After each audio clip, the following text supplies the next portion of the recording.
हो सकता है मुख्यमंत्री जी को जल ना पसंद हो, अपनी उंगली काटी, खून से लेटर लिख दिया मुख्यमंत्री। मैं कहूंगा दावे के साथ कि उस दिन हम लोग मारे पीटे गए मुख्यमंत्री आवास पे, सारे न्यूज थे। और आप आज जाइएगा यूट्यूब पे, आप सर्च कर लीजिएगा किसने कवर किया।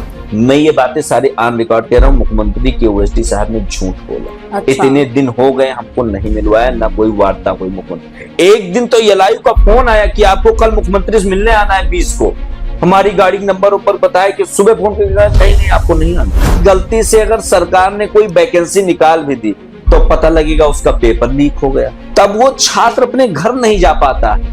3-4 साल उसके यहाँ वेस्ट हो गए और जा नहीं पाता है। कहता है कैसे जाएंगे, रिलेटिव हंसेंगे, गांव वाले हंसेंगे, सब पूछने आ जाता है अच्छा भैया डीएम बनेंगे और कहा होगा। हमारे यहाँ अवधि में कहा जाता है कहा हो डीएम बनेंगे और बनिया है। एक रोजगार मेला या समिट करके आयोजन किया था लखनऊ में, आई थिंक इंदिरा नगर में उन्होंने किया था। वहां पे सीबी उनको कूड़ेदान में पड़ी थी। मजाक बना के रखते हैं छात्रों का, युवाओं का।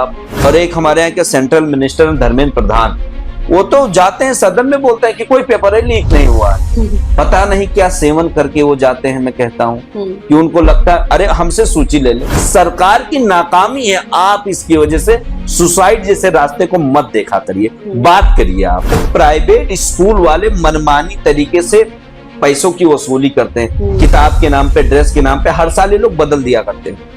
तो हमने कहा ठीक, इसको प्रमुखता से रख के हमने विधानसभा घेराव किया। 15 दिन का हमसे समय मांगा गया कि इसको हम एग्जीक्यूट करेंगे, नहीं हुआ। हमारे यहाँ अपने यहाँ एक कल्चर चलता है कि एक कोई ना कोई किसी का गॉडफादर। अरे हम छात्र हैं, क्यों किसी को गॉडफादर बनाए?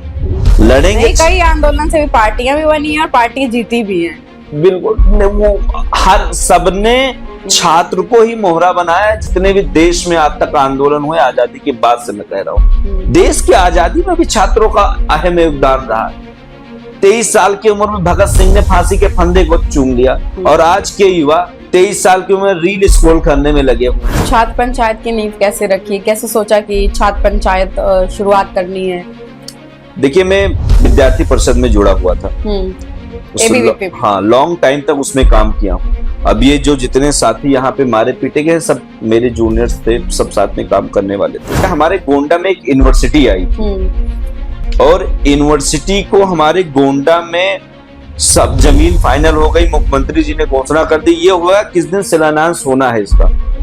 फिर मुख्यमंत्री जी करते क्या है कि उस यूनिवर्सिटी को गोंडा से हटा के बलरामपुर कर देते हैं। बलरामपुर उनका एक मठ है तुलसीपुर का, वहां पे कर देते हैं। तो मुझे बलरामपुर से कोई वो नहीं।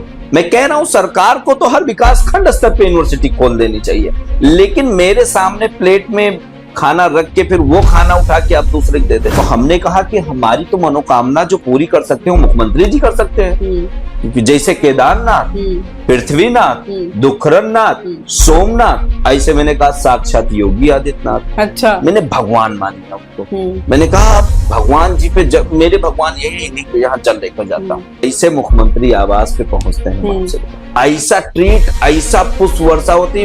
बाकी सब जगह हेलीकॉप्टर पे, कांवड़ियों पे पुष्प वर्षा हो रही थी, यहाँ तो लाल भूसा सब पूरा पुलिस वालों तरीके से मेरे पैर को 90 एंगल में मोल देते हैं। मैं कहता हूँ ये कांवड़ियों की सेवा है कि अगर शासन चुनाव हो जाएगा तो दंगा फसाद हो जाएगा।